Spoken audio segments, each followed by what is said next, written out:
আসসালামু আলাইকুম। চলো আজকে আমরা একটা অঙ্ক করব। অঙ্কটা হচ্ছে দ্বিপদী বিস্তৃতি পঞ্চম অধ্যায়, ঠিক আছে?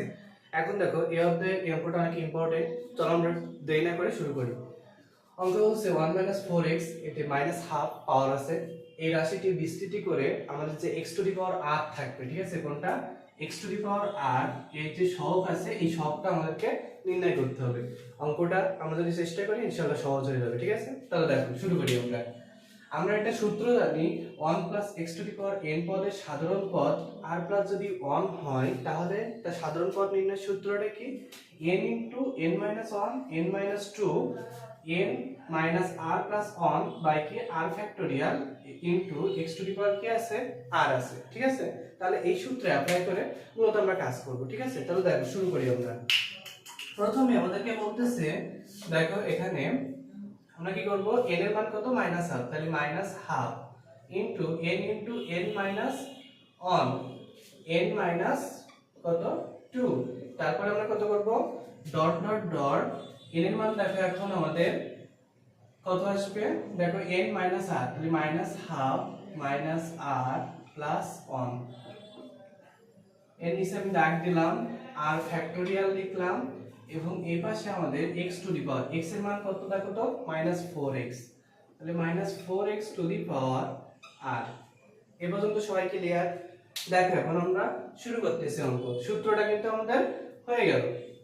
দেখো এখন আমাদের কাজ, এখন আমরা করব এখানে আমরা দেখো প্রত্যেকে আমরা কি করে নিলাম মাইনাস কমন নিব, প্রত্যেক জায়গা থেকে কি কমন নিব মাইনাস কমন নিব। তাহলে কি আসছে দেখো তো -1, দেখো প্রত্যেক জায়গা থেকে যদি আমি মাইনাস কমন নিই, যদি r সংখ্যক পদ থাকে তাহলে হবে -1 টু দি পাওয়ার r, তাহলে থাকবে এখানে হাফ, এখানে থাকবে আছে হাফ প্লাস 1, এখানে থাকবে হাফ প্লাস 2, তারপর আমি যদি আরেকটা পদ নিতাম তাহলে হতো আমাদের কি half plus 3 dot dot dot. এখানে আমাদের আসবে কত দেখো তো, এখানে আসবে আমাদের আরটা সামনে চলে আসবে আর এখানে কি মাইনাস আছে না, তাহলে কি হবে এখানে প্লাস হয়ে যাবে হাফ, এখানে দেখো প্লাস আছে এখানে মাইনাস হয়ে যাবে into -4x two the power r। Clear এই পর্যন্ত সবাই? তারপরে কি দেখো r ফ্যাক্টোরিয়াল আছে, হয়েছে? তারপরে দেখো আমি কি করতেছি -1 টু দি পাওয়ার r, এখানে আছে হাফ, তারপর দেখো এখানে লসাগু করলে কত হবে, লসাগু করলে 2 লসাগু যায় অর্থাৎ 2 * 1 = 2, 2 * 1 = 3 অর্থাৎ 3/2। তারপরে দেখো এখানে কত হয় 5/2, ঠিক আছে? এখানে যদি আমি করি তাহলে আমাদের হবে 7/2 ইনটু ডট ডট ডট, এখানে আসবে আমাদের দেখো 2r ইনটু দেখো -2, ঠিক আছে? তার মানে কি এখানে -1 বের করলে -1 ফ্যাক্টরিয়াল হবে এবং তার নিচে 2 আসবে ইনটু এখানে যদি এটা আমরা ভেঙে লিখি তাহলে -1 to the power r, 4 two the power r এবং x to the power r। Clear? তারপর দেখো নিচে কি আছে r ফ্যাক্টরিয়াল আছে, ঠিক আছে? তারপরে দেখো আমি যদি প্রত্যেকের নিচ থেকে 2 কমন নিই তাহলে কি হয়, r সংখ্যক পদ থেকে 2 টু দি পাওয়ার r হয়, ঠিক আছে? দেখো তাহলে -1 to the power r by কি আছে নিচে r ফ্যাক্টোরিয়াল আছে, এখানে কি আছে 4, তার মানে আমি লিখতে পারি 2 এর স্কয়ার, তার মানে আলটিমেট আমি লিখতে পারি কি দেখো 2 এর মাথায় 2r, ঠিক আছে? ওকে। আর এখানে আমরা কি পেলাম r সংখ্যক পদ থেকে 2 টু দি পাওয়ার r, তাহলে এটাকে আমি নিচে দিতে পারি 2 টু দি পাওয়ার r, আর এখানে কি হয়ে গেল into 2 two the power 2r into x to the power r। দেখো তো এখানে একটা -1 টু দি পাওয়ার r আছে, এখানে একটা -1 টু দি পাওয়ার r আছে, তাহলে দেখো এই দুটো যদি আমি যোগ করি গুণের হিসাবে তাহলে এখানে কত হবে 2r। দেখো a two the power m into a two the power n সমান আমরা কি লিখতে পারি m প্লাস n, সেটাই আমি এখানে অ্যাপ্লাই করছি, ঠিক আছে? তারপরে আসো এখানে 1 3 5 7, ব্র্যাকেট আমাদের কি থাকছে 1 3 5 7 ডট ডট ডট 2r - 1, ঠিক আছে? ওকে। তারপরে দেখো আমাদের পরের লাইনে সবগুলো কিন্তু আমি নিয়ে নিছি। এখন দেখো আমাদের এখানে কত আছে 2r আর এখানে কি আছে 2 টু দি পাওয়ার r, এপাশে কিন্তু আমাদের আর x to the power r কিন্তু আমি এখানে নিয়ে এসেছি, ঠিক আছে?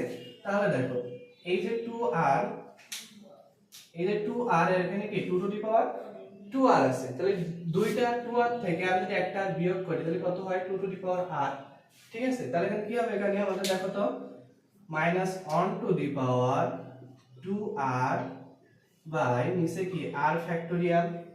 ঠিক আছে, এখানে কি 2r থেকে একটা বিয়োগ হয়ে গেল, তাহলে একটা 2r থাকে, এখানে কি হবে x to the power r, এখানে যা আছে তাই লিখি 1 3 5 7 dot dot dot 2r minus 1। এখন যদি আমি এটাকে ফ্যাক্টরিয়াল লিখতে চাই তাহলে আমাকে কিন্তু এখানে জোড় সংখ্যা নিয়ে আসতে হবে, তার মানে কি 2 4 6 8 dot dot dot 2r। Clear?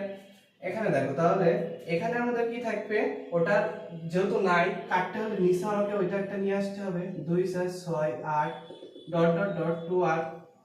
Clear? এখন দেখো নিচে উপরে কিন্তু একটা ফ্যাক্টরিয়াল হয়ে গেল। এখন আমার দরকার কি, এই যে x to the power r বলে যে পদটা ছিল এটা আমার দরকার। এখন জিনিসটা খেয়াল করো। ওকে, তাহলে দেখো আমরা এই পাশে একটু করার চেষ্টা করি। উপরে দেখো 1 2 3 4, তাহলে দেখো minus 1 to the power 2r into 2r x to the power r into, এখানে দেখো আমাদের পরপর যদি লিখি 1 2 3 4 dot dot dot 2r minus 1 into 2r। Clear? তারপরে আমাদের নিচে কি আছে, নিচে আছে r ফ্যাক্টোরিয়াল ইনটু, দেখো 2 4 6 8 ডট ডট ডট 2r না, তাহলে আমি এখান থেকে 2 কমন নিতে পারি, অর্থাৎ 2r আবার চলে আসে, 2r নিচে থাকে 1 2 3 dot dot dot r। Clear? তারপরে দেখো আমাদের এখান থেকে 2r, এখান থেকে 2r কেটে যায়, তাহলে আমাদের থাকে কি উপরে x to the power r এর পাশে থাকে হচ্ছে minus 1 to the power 2r into, দেখো এখানে 2r এর ফ্যাক্টরিয়াল আমরা লিখতে পারি। ঠিক আছে, তো 2r ফ্যাক্টরিয়াল বাই, দেখো নিচে কি আছে r ফ্যাক্টরিয়াল, তাহলে আমি লিখলাম r ফ্যাক্টরিয়াল। এখান থেকে আমরা কি পাই বলো তো, এখান থেকে আমরা একটা r ফ্যাক্টরিয়াল পেয়ে যাই, তাহলে কি হলো r ফ্যাক্টরিয়াল। তাহলে একটু খেয়াল রাখো তো, এখানে দেখো এখানে আমরা পাইতেছি কি নিচে, দেখো এখানে পাইতেছি r ফ্যাক্টরিয়াল 2r ফ্যাক্টরিয়াল, আর নিচে r ফ্যাক্টরিয়াল দুইটা, তার মানে এটা স্কয়ার। ঠিক আছে, তাহলে আমাদের x টু দি পাওয়ার পাশে একটা কি আছে minus 1 to the power 2r। ঠিক আছে, minus 1 to the power 2r, তাহলে এটা আমাদের কি x r এর সহগ, এটাই আমাদের কি হবে x r এর সহগ নির্দেশ করবে, সহগ। ক্লিয়ার? আজকে ক্লাসে মূলত আমাদের এতটুকুই ছিল। ঠিক আছে, ওকে।